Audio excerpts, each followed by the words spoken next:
So a new study from the University of Cape Town revealed alarmingly high levels of vaping among South African high school students.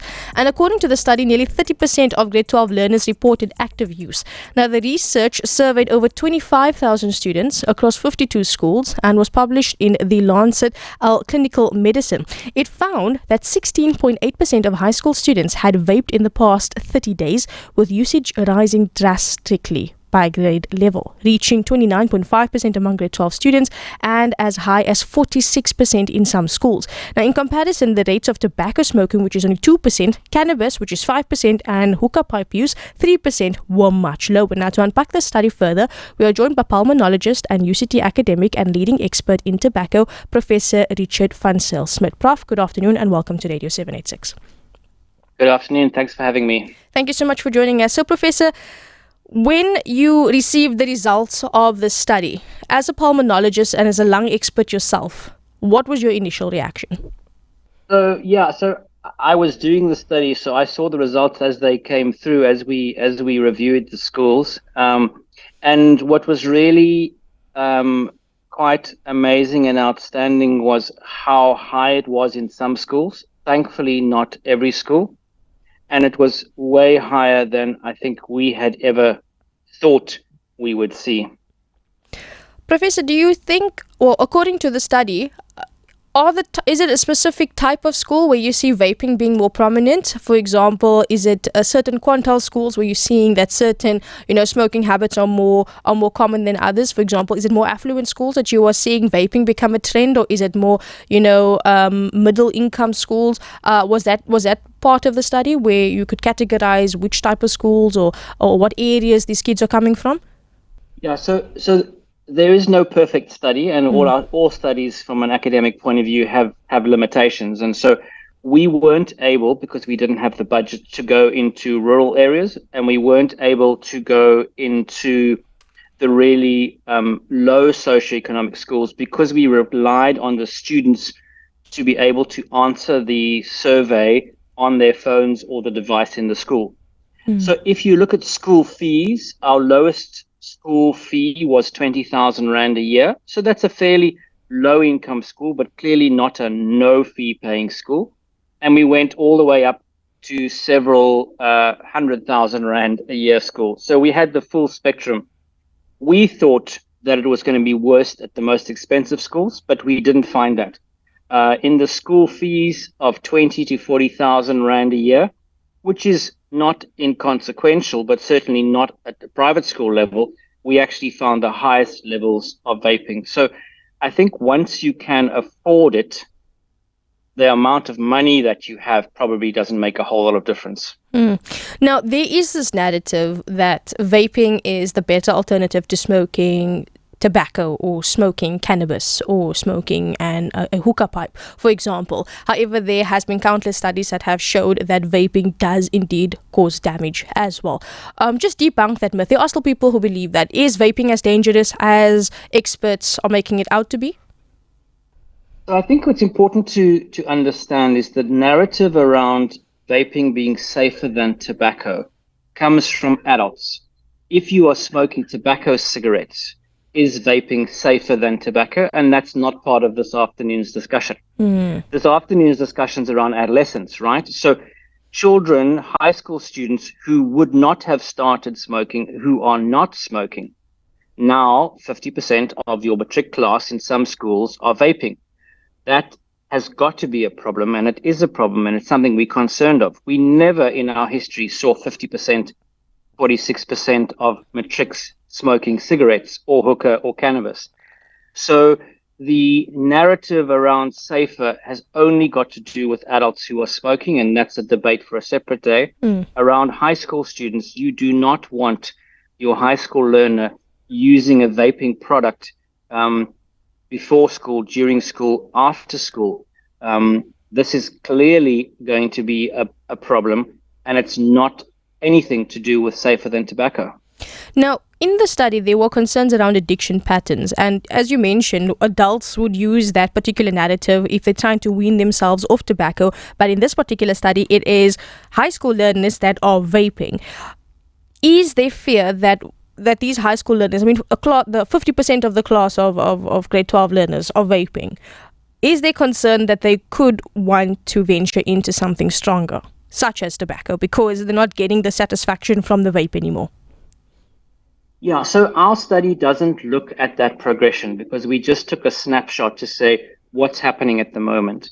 I know from colleagues who've done research at universities that it's certainly happening at universities. And there's data from other countries suggesting that high school learners who start vaping, a large proportion of them will go on to tobacco because eventually vaping doesn't provide enough nicotine, doesn't provide enough reward. And what's of concern as well, though, is the level of apparent addiction. So when you ask the question, how soon after waking up do you start vaping? These high school learners are vaping before school. Now, before school vaping, clearly there's some chemical reason why your body is telling you we need to vape. And the level of addiction is something that we also particularly worried about. Now, what are some of the drivers around vaping? Is it mainly like a peer pressure thing? Because in adolescence, one wants to fit in more than anything else. Do you think peer pressure could be one of the biggest drivers, or is there other factors that could be contributing towards why such a large cohort of high school learners are actually vaping now? So it's an interesting question because traditionally peer pressure would be, here's something, and if you don't use it, you are shunned or you're kicked out of the group. That's traditionally how we think of peer pressure. But what you hear from these high school learners is that they actually are offered and want to participate because they want to be included. So it becomes a very social, inclusive activity. All my friends are doing it. I want to feel part of it, so I choose to do it. People have said it's not harmful, so it must be okay. So it's a slightly different element to peer pressure. It's more like social inclusion.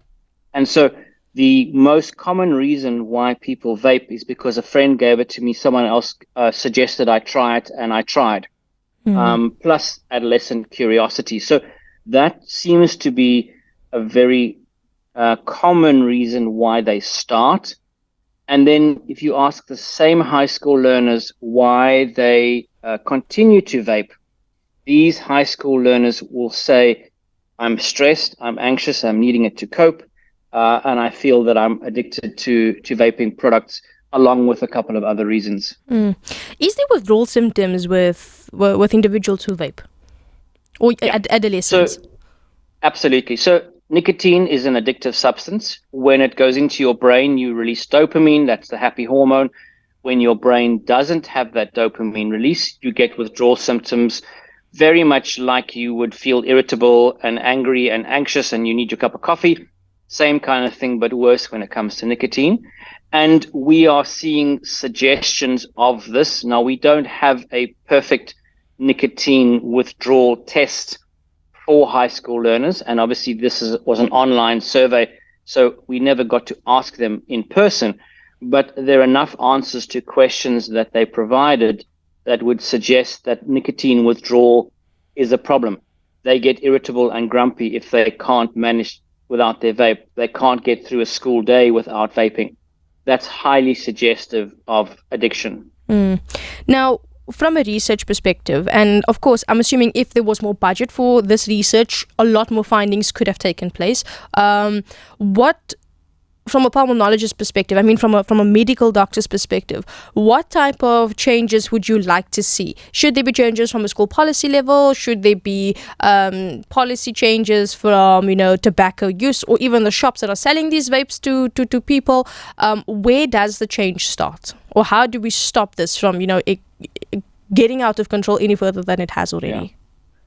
So school policy already says no tobacco, no vaping. So schools have a major problem because vaping is highly prevalent in many schools. Now, it's not all schools, but there are lots of schools where vaping is a major issue.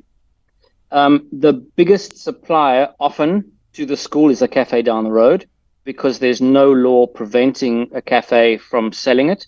And then online retailers, any delivery service that's providing you with your pizza or your burger or your groceries from your grocery store can deliver vapes to your door on your parents' account and they won't know. So we have to get legislation on board preventing the sale of these products to high school learners, taking them out the malls, taking them out the cafes, it's not going to solve the problem. But just think about alcohol. If alcohol was freely available to all high school learners, we'd have a much bigger problem. It doesn't stop teenage drinking, but it certainly helps reduce it. And that would be a starting point. And in addition to that, education, and then obviously helping these high school learners who are addicted to these products to get off them. Look, this is a very interesting interview, and I know many parents probably had their ears glued to the radio or made their radio a little bit louder, because this is a reality. And I do agree on the social aspect. You see many young kids, it's just clouds and hotboxing of cards because it looks cool, but they're not realizing the long-term impacts that it's having on the system.